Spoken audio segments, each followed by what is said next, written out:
Okay guys, our topic for today is paano mapuspos ng banal na Espiritu Santo ng Diyos. How to be filled with the Holy Spirit of God.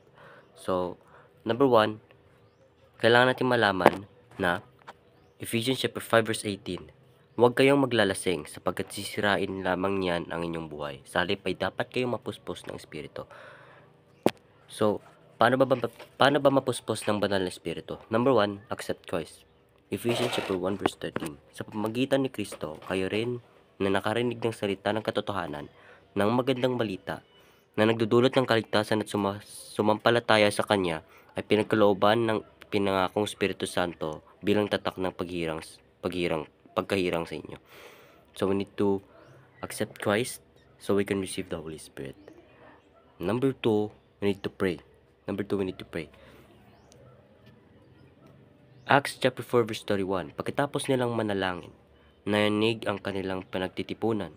Silang lahat ay napuspos ng Espiritu Santo at buong tapang na nangaral ng salita ng Diyos.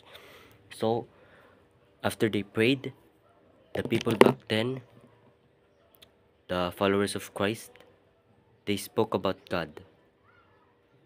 And they spoke with fire, with a faith on Him. They did not become silent about Christ. So, number 3 is repent. Ephesians chapter 4 verse 30. At huwag niyong saktan ng kalooban ng Espiritu Santo, sapagkat siya ang tatak ng Diyos sa inyo, ang katibayan na kayo'y tutubusin pagdating ng takdang araw.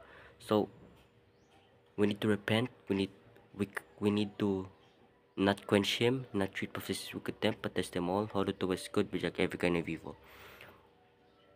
1 Thessalonians chapter 5 verse 19 to 22.